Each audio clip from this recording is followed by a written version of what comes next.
on peut voir qu'il y a cette recherche de permanence. Pourquoi? Parce que nous savons au fond de nous, tout le monde sait ça, et pas seulement les gens qui viennent dans satsang, vous qui pressentez qu'il y a une continuité en deçà des mots. Mais toute personne humaine pressent, alors il appelle ça sa personne, que la personne qu'elle croit être continue, non? C'est la même personne il y a 5 minutes, il y a 5 jours, il y a 5 mois, 5 ans, 50 ans. On pressent à l'intérieur de nous qu'on est le même. Et je me souviens que, adolescent et jeune adulte, à plusieurs reprises, ma maman qui vraiment, alors là, prétend-elle, hein, encore une fois, totalement anti-religion, anti-spiritualité, elle me disait, et ça me frappait, mais je n'en comprenais pas la portée à l'époque. Tu sais, à l'extérieur je change, mais à l'intérieur je suis la même. Est-ce qu'on n'a pas tous ce sentiment d'être le même, d'être la même personne, et de sentir qu'il y a quelque chose en nous qui continue, sans même avoir besoin de lire des livres sur la non-dualité.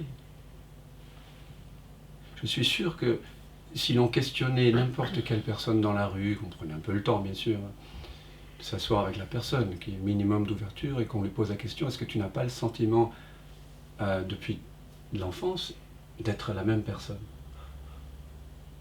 Il nous dirait oui.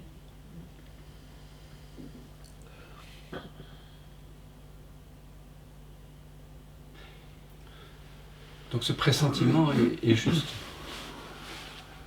d'être le même.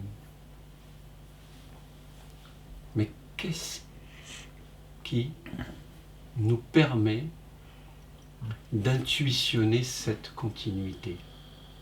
Qu'est-ce qui nous permet de sentir, de penser et de dire « Oui, je suis la même personne depuis toujours ».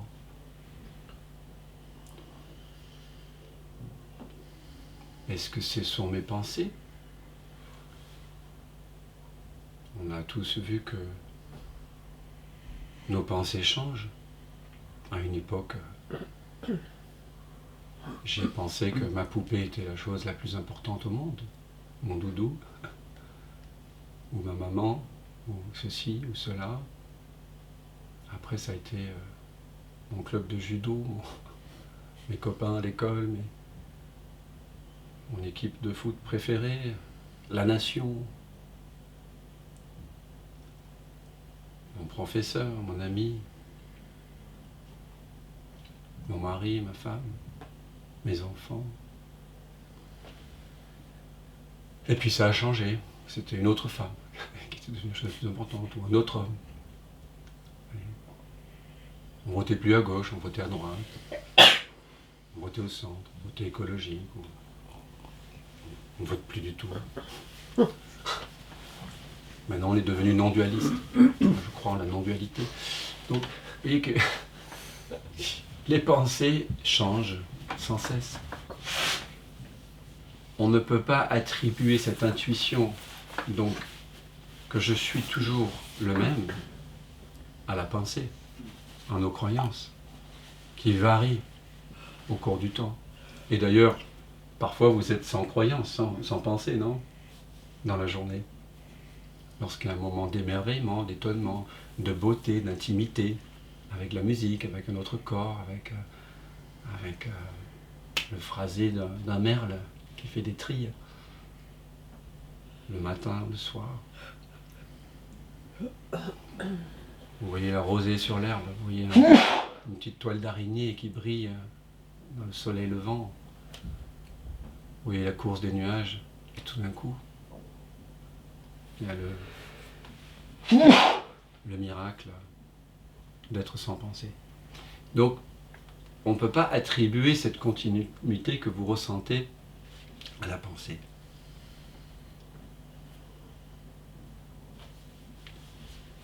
est-ce qu'on peut l'attribuer aux sensations du corps?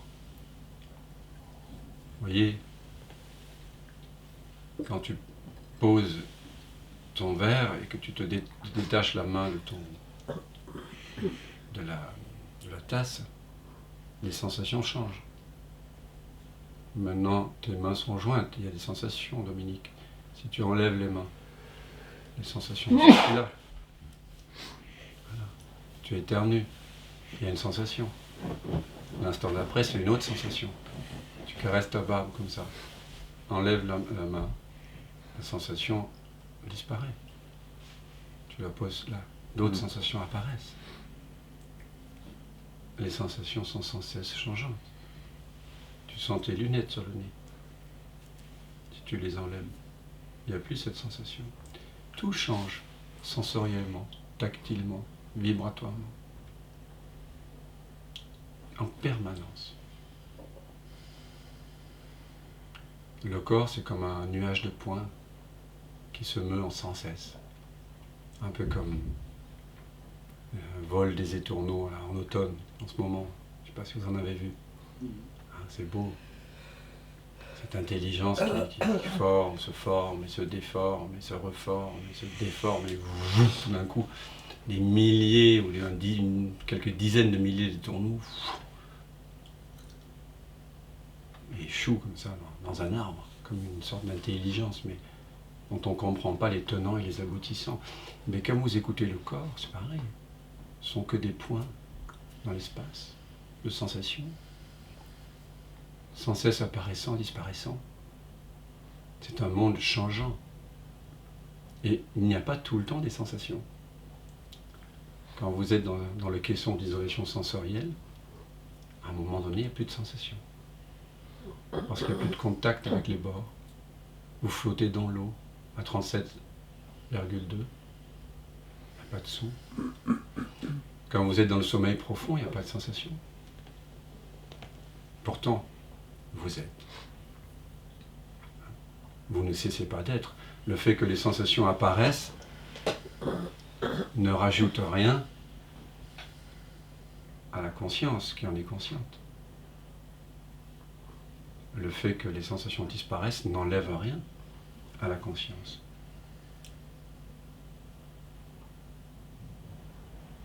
Le fait que certaines pensées surgissent, dont on ne sait où,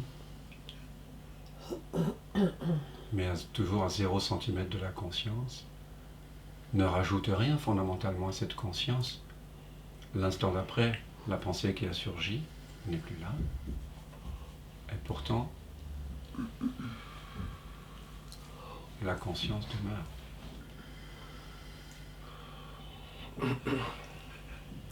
Et il en est de même pour les perceptions. Elles changent sans cesse. Alors évidemment, on dirait qu'il y a une certaine continuité, parce que nous regardons le monde, par exemple, de la pièce ici, avec des yeux humains. Mais si nous regardions avec un microscope atomique, nous verrions dans cette lampe, dans la guitare, ou dans nos corps, ou dans la table, dans les tasses, dans les coussins, nous verrions un mouvement incroyable. Et ces mouvements continuellement changeants ne peuvent donc pas expliquer non plus cette impression de continuité que nous pressentons. Donc, si cette continuité que nous pressentons ne peut pas venir des pensées, des images mentales, de la mémoire, de ce qu'on appelle l'esprit, si elle ne peut pas venir du corps, des sensations, des émotions, de la tactilité, de la danse des sensations, si elle ne peut pas venir non plus du monde, à travers le truchement des 5 sens, toutes ces perceptions que nous avons, peut-être que cette continuité vient de la conscience, de cet espace conscient en nous, qui semble toujours être là.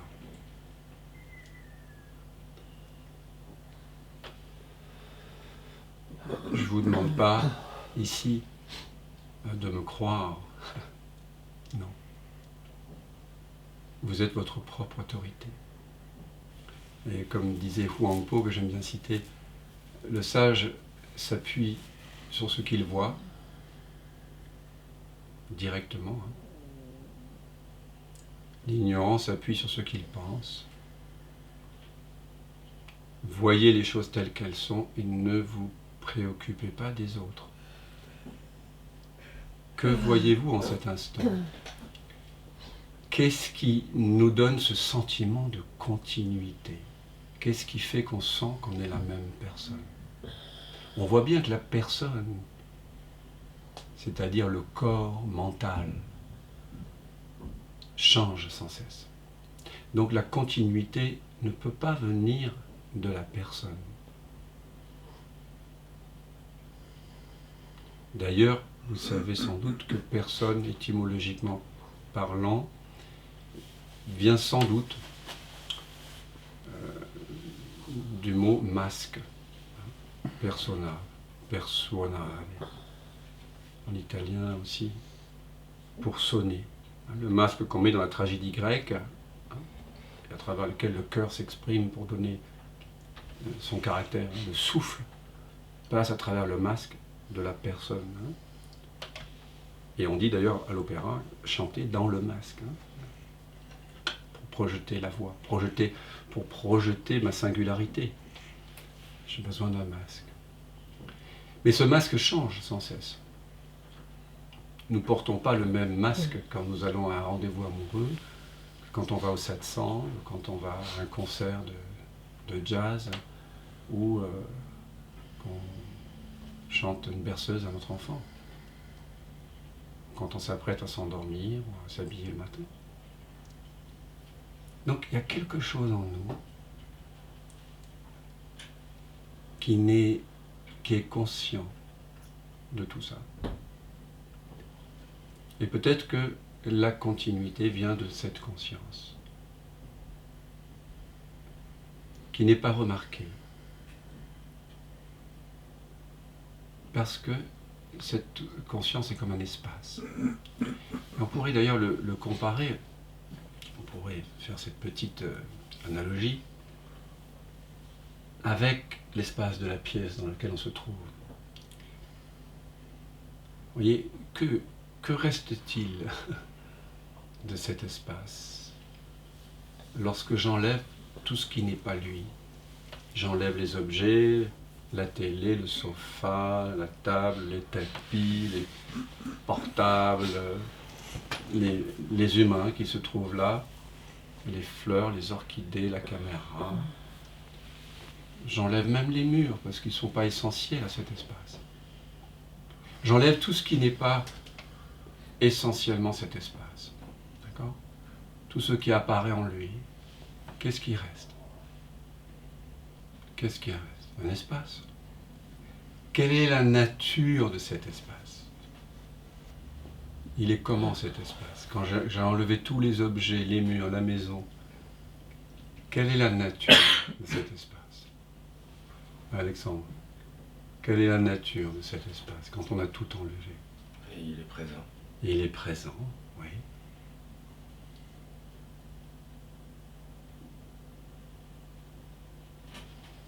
Il n'y a pas de qualificatif. Il n'a pas de qualificatif, donc il n'a pas de caractéristiques, parce qu'il n'a pas de qualités objectives.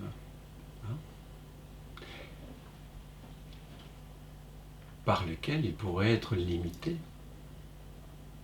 Donc c'est un espace illimité. Tu serais d'accord, Maëva, pour dire ça? Oui. Que quelque chose qui n'a pas de qualités objectives est illimité. Il est présent, dis-tu, et effectivement, les objets apparaissent et disparaissent en lui. On peut leur donner une date de naissance, peut-être une date de péremption. Mais est-ce qu'on peut donner une date de naissance et de mort, de début et de fin à l'espace? Non, hein? C'est évident ça. En tout cas, il n'y a rien qui prouve qu'ils naissent. Et Et si jamais quelque chose devait être présent à sa naissance, ce serait cet espace lui-même. Donc cet espace, il n'est pas modifié par l'apparition des objets en lui. Ça ne change rien, l'espace, il est imperturbable, n'est-ce pas? On pourrait remplir cette pièce complètement de choses, un peu comme le font ces gens qui souffrent d'une maladie qu'on appelle le syndrome de Diogène, oui. Hein, vous savez, qui accumulent tout, même leurs poubelles. Hein. Mais l'espace n'en serait pas affecté. On pourrait enlever plein d'objets ici et faire un peu plus de feng shui, ou tout enlever. Si on fait l'analogie avec cet espace conscient en nous, qui est conscient de tout ce dont nous venons de parler, des sensations, des perceptions, est-ce qu'il n'en est pas de même? C'est que si j'enlève à l'espace de la conscience les pensées, les images mentales, les sensations, les émotions, les vibrations auditives, gustatives, olfactives et visuelles, que reste-t-il?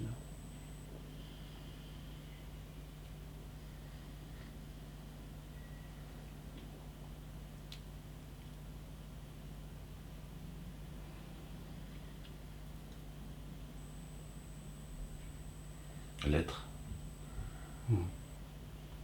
Il y a un sentiment, en tout cas, de quelque chose qui est conscient, on est d'accord. Et la conscience demeure. Le fait d'être conscient est toujours disponible, est toujours là, n'est-ce pas? On a enlevé la pensée, on a enlevé la mémoire, on a enlevé les sensations, les émotions, les perceptions sensorielles, gustatives, olfactives, visuelles. Mais est-ce que vous pouvez enlever le fait d'être conscient? Non.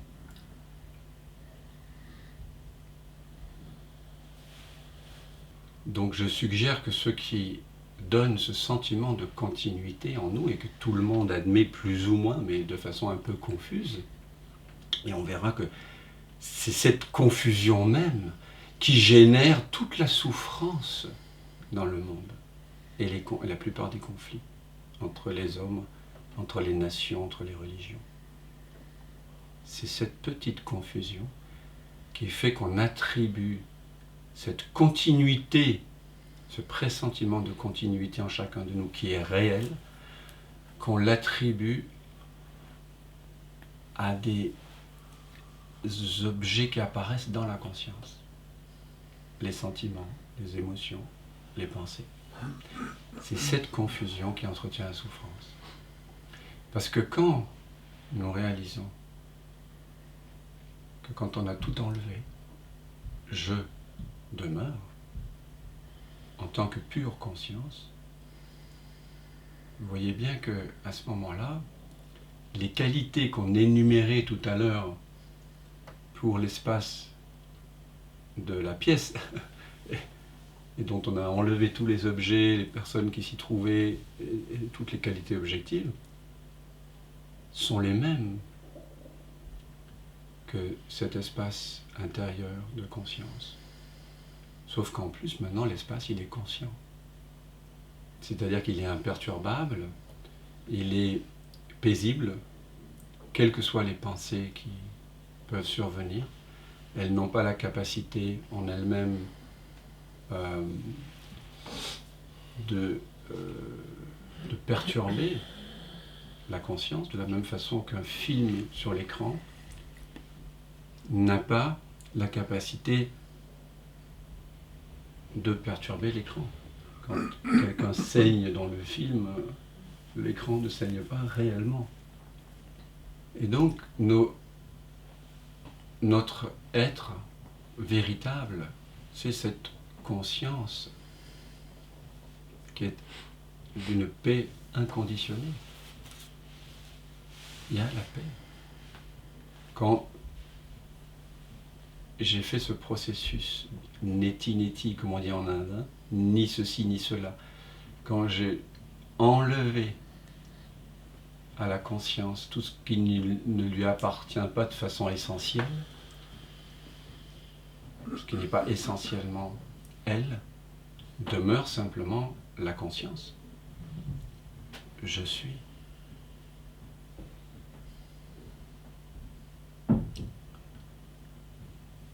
Et ce je suis, je suggère que c'est ça notre véritable identité.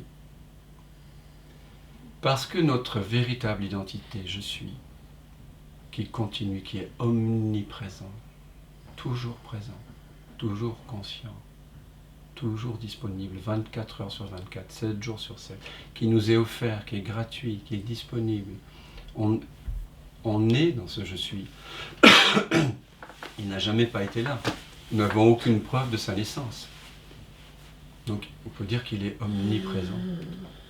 Et il est paix, il est joie, et il est en intimité avec tous les objets qui apparaissent en lui. Parce que tout apparaît à 0 centimètre de ce je suis et cette conscience. Pouvez-vous trouver une distance entre l'espace conscient et les sensations qui apparaissent en cet instant? Si oui, vous devez circonscrire la limite entre cet espace de conscience et la sensation qui apparaît. Vous devez dire que la conscience s'arrête là et la sensation commence là. Mais est-ce que quelque chose peut apparaître en dehors de cette conscience? Est-ce que toute expérience sensorielle, mentale, perceptive n'apparaît pas toujours dans la conscience? Est-ce que quelque chose pourrait même apparaître en dehors de cette présence consciente? On n'en a pas toujours conscience. Alors quand tu dis ça, on n'en a pas toujours conscience, tu fais référence à l'utilisation française, mondiale, hein, de la conscience en tant que mémoire. En fait, on n'en a pas la mémoire.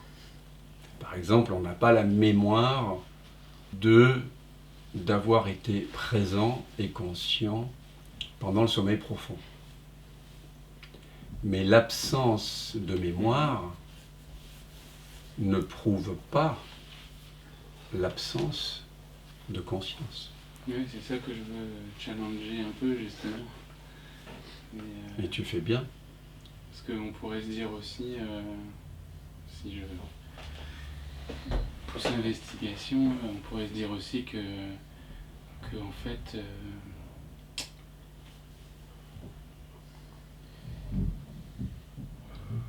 que quand je suis conscient d'être conscient,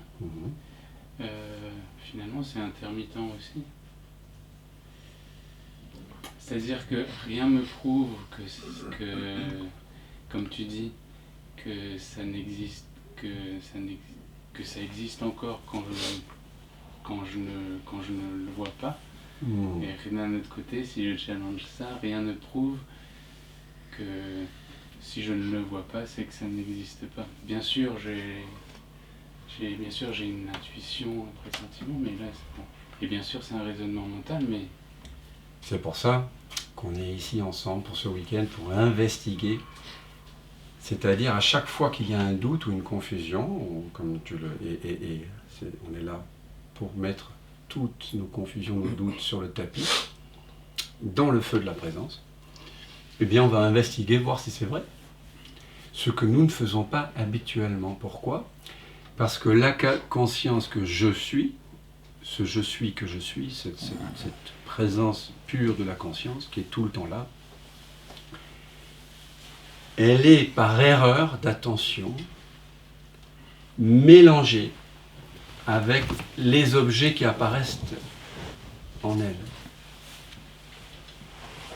Et du fait de ce mélange, de cette confusion,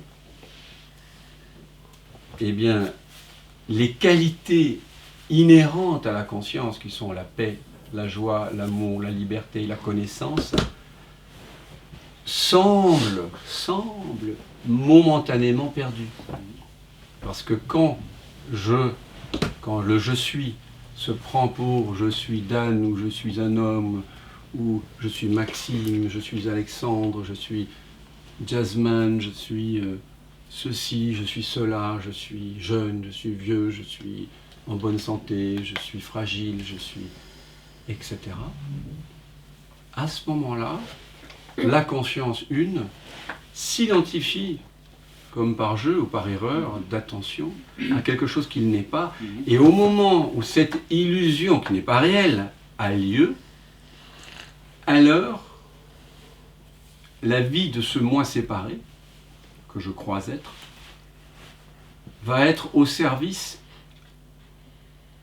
d'une recherche permanente d'objets pour soulager le sentiment de manque inhérent à cette erreur d'inattention de départ. Et deuxièmement, mes actions vont être là pour me protéger, parce que du coup, je crois être un fragment du un. Je me suis oublié moi-même, momentanément, et du coup, je me sens fragile, séparé des autres, donc je dois me protéger. Et donc, quand nous croyons, par erreur, par inattention, être une personne séparée, que momentanément ce je suis qui est permanent s'identifie à un objet apparaissant en elle, cette conscience, momentanément manifeste un besoin de recherche pour se remplir d'objets ayant le pouvoir illusoire de momentanément me délivrer de mon sentiment de séparation et de me protéger de tout ce qui pourrait me fragiliser et de toucher à ma condition qui est mortelle. Vous comprenez ? C'est juste une illusion, ce n'est pas réel. Mais c'est toujours le même soi. Donc ce que nous faisons ici, et tu as raison, parfois, il semble, tu ne l'éprouves pas, c'est ça que tu veux dire, tu ne le vois pas. Non, ce que je questionne, c'est le je suis, Oui. qui est là tout le temps, Et oui. etc. Il est là tout le temps. Etc. Non, etc. Non, mais c'est ça que je questionne, parce que Oui. mon mental peut dire qu'il est aussi intermittent. Ah oui, le mental, il peut tout dire. Tout à fait. Mais il apparaît où, le mental ? Parce que il apparaît dans cet espace Ah. de conscience. Ça, Alors qu'est-ce qui est premier ? Ça, c'est irréfutable. Qu'est-ce qui est premier ? L'espace dans lequel il apparaît ou... Ça, c'est irréfutable. Que Tu c'est peux... vraiment antérieur, ce qui accueille Parce que... les phénomènes. Tout à fait. Vraiment... Parce que tu peux même dire, il y a le mental, et puis il y a quelque chose qui est témoin de ça, d'accord ? Oui. Qu'est-ce qui est témoin du mental qui apparaît et du témoin qui est témoin de ce qui apparaît ? Non, ça c'est irréfutable. Ah. Ça, vraiment, Eh bien, ici, pendant ce week-end, nous allons uniquement pointer vers cet irréfutable. Et, comme le disait Huang Po, l'ignorance s'appuie sur ce qu'il pense, le sage s'appuie sur ce qu'il voit. Donc on va faire appel à cette qualité que nous avons tous, qui est de voir, avant le mental. Ce que je veux dire, c'est autant, voilà, il y a des objets du monde, des objets qui apparaissent dans cet espace de conscience. Et voilà, là c'est ça, là c'est ça, là c'est ça, donc c'est un permanent. Et puis, au milieu de tout ça, tout d'un coup, ce qui apparaît dans l'espace de conscience, c'est tiens, je suis conscient d'être conscient. Sauf que ça n'apparaît pas au milieu de tout ça. Donc, c'est tout ça, y compris le milieu que tu désignes, apparaît dans cette conscience. Mais même d'être conscient, ça apparaît dans l'espace de conscience. Donc ma question... Ça n'apparaît pas, c'est toujours là, c'est pas quelque chose qui apparaît. Je suis n'apparaît pas, je suis toujours là.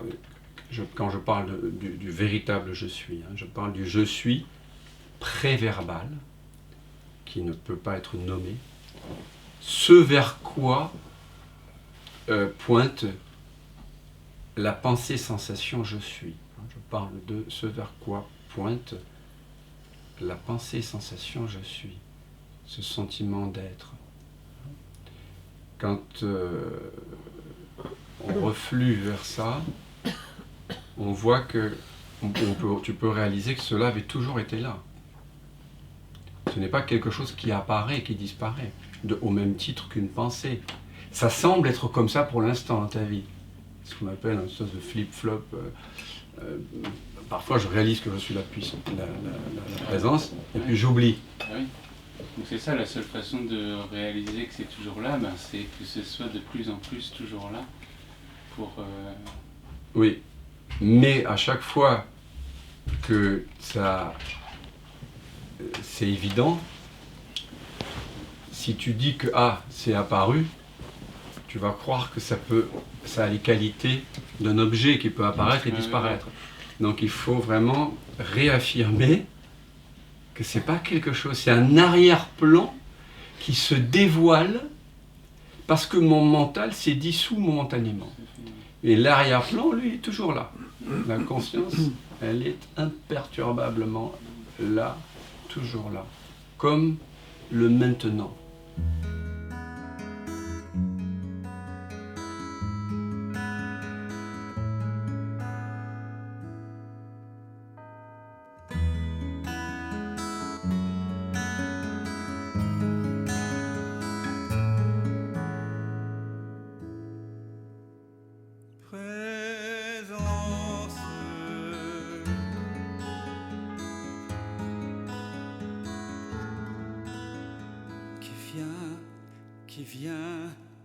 Qui vient de l'absence,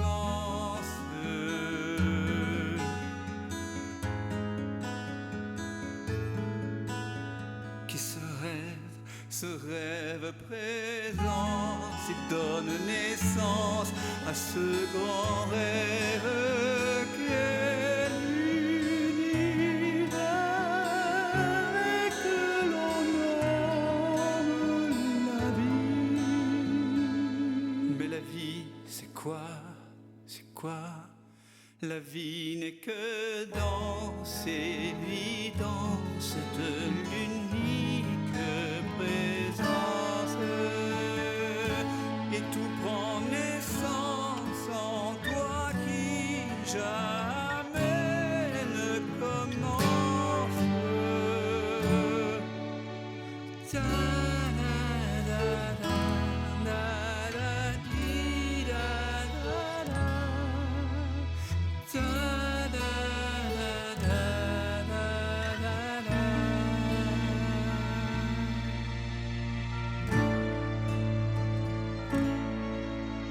Comme la rose fleurit sans cause,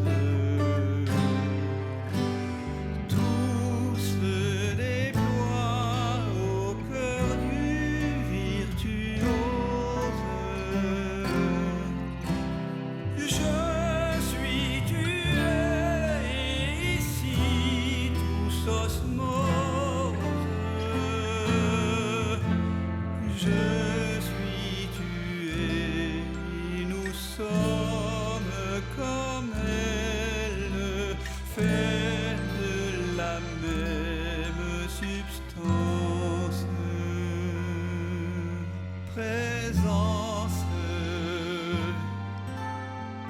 c'est vraiment maintenant que ça commence. Je m'émerveille en ce silence, tout naît, tout meurt dans la présence.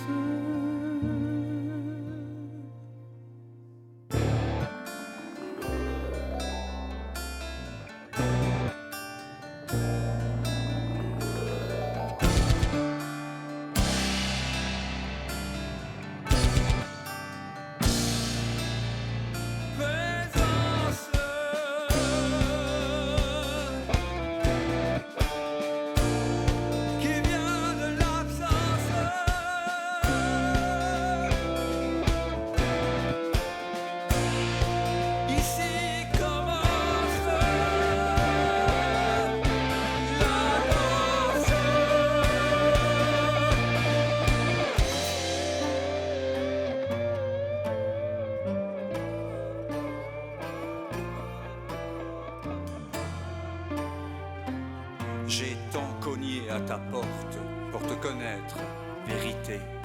J'ai frôlé folie, j'ai cogné jusqu'au sang.